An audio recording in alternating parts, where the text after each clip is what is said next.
Beaucoup, chers ministres, chers collègues aussi dans le débat, chers collègues ici présents dans la salle, et madame et monsieur, je suis très content d'être avec vous. Un fin connaisseur du pays, honnêtement, c'est toujours dangereux quand on entend ça. Je pense que le pays même est en train de se redécouvrir. Donc, un étranger, il aura encore plus de difficultés de bien suivre ce processus, je pense. Mais avec beaucoup d'amour pour le pays, ça c'est sûr. Et je suis toujours, et je félicite encore une fois et merci pour l'organisation de ce colloque, très impressionné et très en faveur de voir ce genre de débat sur aujourd'hui l'État et le rôle de l'État dans ce processus de transition. Je pense que c'est très important pour la Tunisie de justement avoir ce genre de débat, d'avoir cette présence internationale dans ces débats pour apprendre les expériences, mais pour aussi passer le sentiment et des éléments du processus même tunisien vers notamment les Européens, mais aussi les autres. D'ailleurs, si on dit notamment les Européens, aussi les autres, ma collègue là-bas vient me dire qu'elle vient juste de retour de Washington, avec un rhume bien sûr, c'est clair, mais si on avait ces titres-là aux États-Unis, donc plus d'État, mieux d'État, ce serait assez étonnant, je pense. Je pense qu'aux États-Unis, dans la plupart des cas, si on organise un débat sur le rôle de l'État, ce serait plutôt comme moins d'État, mieux c'est. Parce qu'en réalité, le rôle de l'État, c'est souvent aussi quelque chose de culturel. De quelle manière on voit vraiment la présence d'un État dans toutes ses différentes fonctions, présent dans une société. Et quel est le rôle de l'État, où s'arrête ce rôle et où commence, notamment pour les Américains, la liberté de l'individu. Et je pense que même si en Europe, on est plutôt comme vous, avec toujours un rôle de l'État très important, ça reste toujours aussi important de réfléchir sur ce débat presque philosophique aussi, quel est vraiment le rôle d'un État par rapport à ses citoyens et par rapport à ce qu'on cherche quand même, la liberté pour ses citoyens.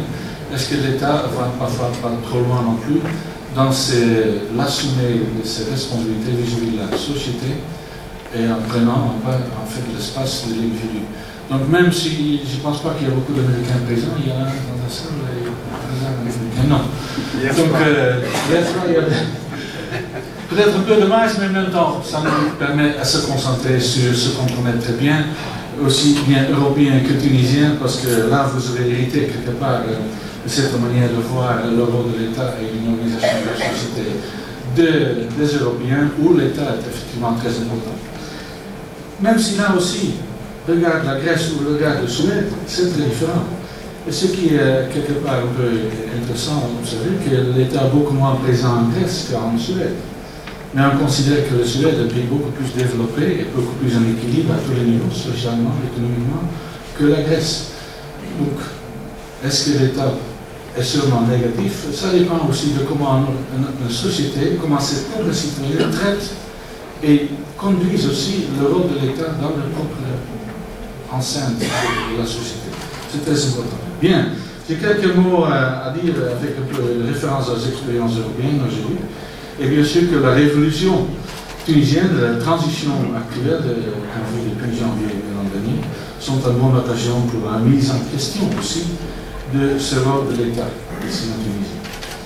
Dans ce débat qu'on va engager aujourd'hui, la bonne nouvelle, c'est que le Tunisien pourra s'appuyer sur une longue expérience de réforme dans ce domaine aux quatre coins de la planète, l'Union européenne bien sûr, mais aussi en général tous les pays de l'OCDE, donc aussi les États-Unis, aussi le Canada, mais également des pays de développement, en fait, de développement aujourd'hui en Amérique latine, en Asie, en Afrique. Il y en a beaucoup qui sont déjà en état qu'on appelle émergent et qui participent dans le groupe du 20, bien sûr, aussi bien dans le débat général de la gestion de la planète. Mais leurs expériences, notamment ce qu'on appelait l'ajustement structurel des années 80 et 90, est utile aussi aujourd'hui pour la transition ici au Tunisie. Peut-être la mauvaise nouvelle, c'est que même après 30 ans de réforme, la discussion et le va-et-vient entre plus ou moins d'États, le débat est loin d'être clos. Et les conclusions tirées jusqu'ici souvent spécifiques à un pays, une zone, ou une période donnée n'est pas utilisable ou n'est pas toujours applicable dans une autre situation. Chaque pays, et je dirais plutôt chaque société a aussi ses propres, et là l'aspect culturel entre aussi, au philosophique si on veut, a aussi ses propres éléments qui déterminent que l'État a un autre rôle à jouer que même dans son pays voisin avec beaucoup de similarités au niveau de vie entre la Tunisie et l'Algérie, la Tunisie et la Libye par exemple, entre deux voisins directs, il y a d'énormes différences, peut-être beaucoup plus grandes qu'entre la Tunisie et la France ou la Tunisie et l'Italie. Mais bien, il faut tirer les bonnes expériences de partout. En effet, depuis le début des années 80, la diminution du rôle d'État dans l'économie a été quasiment générale. Ces effets restent par contre assez discutés. Plus fondamentalement, le choix et la nature et le champ de mission devant être remplis par l'État et par la société est en quelque sorte révélé plus compliqué que prévu et en définitive, comme je dis, presque une question culturelle de la situation. Ceci tient notamment au fait, relativement trivial, mais souvent ignoré dans les analyses, que la place de l'État dans la société ne peut se résumer uniquement à son impact sur l'activité économique et sur la distribution de revenus. Il touche en effet potentiellement, et souvent dans la réalité bien, à l'ensemble des activités réalisées en commun.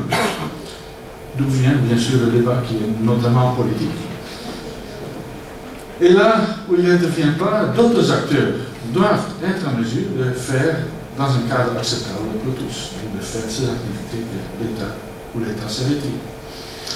Vu sur cet angle, le changement durable de la place de l'État implique une remise en cause plus profonde de l'ensemble d'interactions et d'acteurs.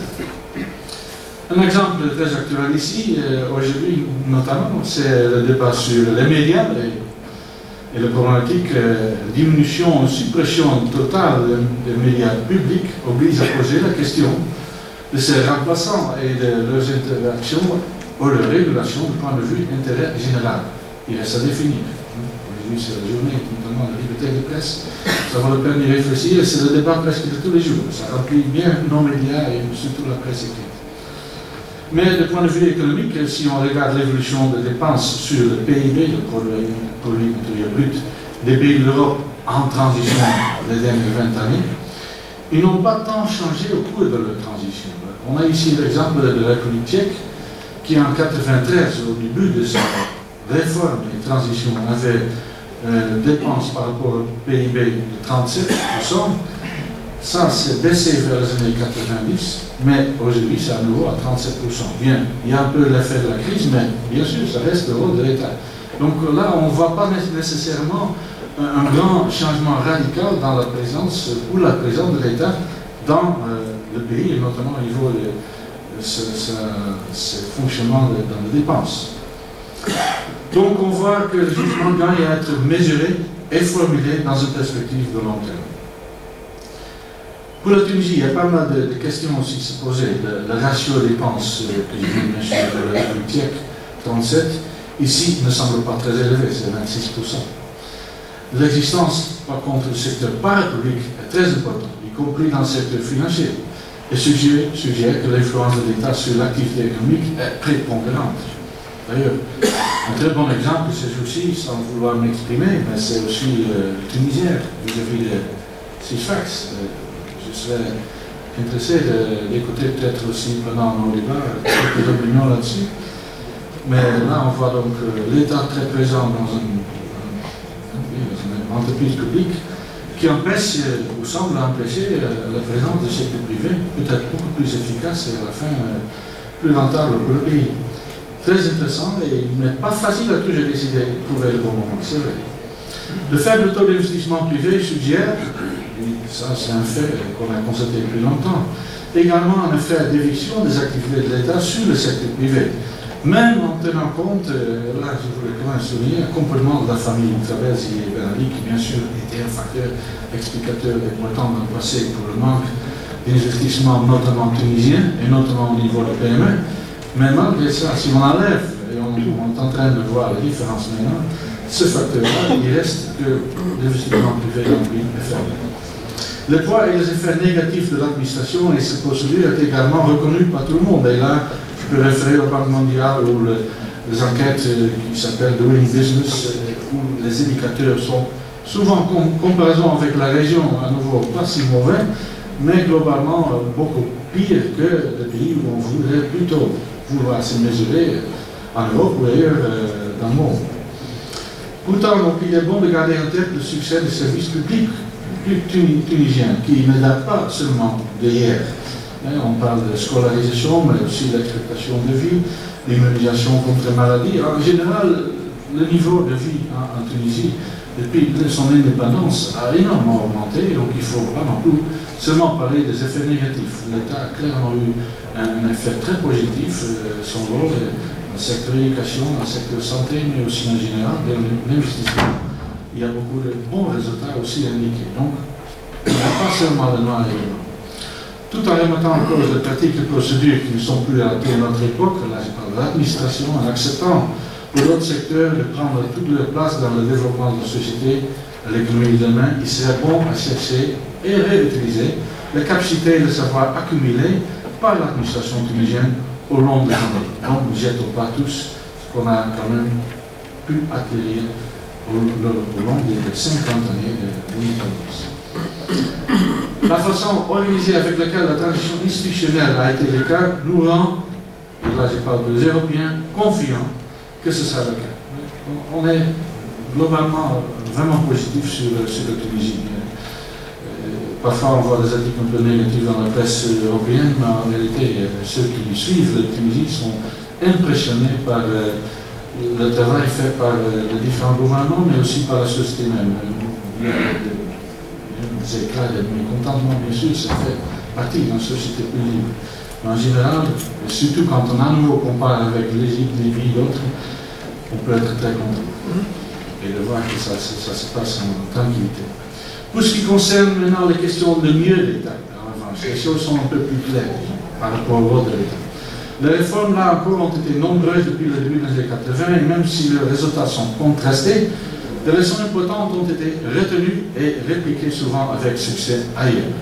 D'abord, une meilleure communication, et de façon plus générale, une plus grande transparence vis-à-vis des affaires conduites par l'État accroît sa légitimité auprès de la population, permet un débat plus informé, notamment aussi au niveau du Parlement même et des médias, sur les options de politique envisageables pour le futur et d'une plus grande confiance, bien sûr, pour le partenaire financier. Il y a des initiatives dans ce sens-là, notamment du gouvernement actuel, et ça on ne peut qu'applaudir. Le progrès actuel en Tunisie avec le passage de la loi sur l'accès à l'information administrative sont donc de très bons augures.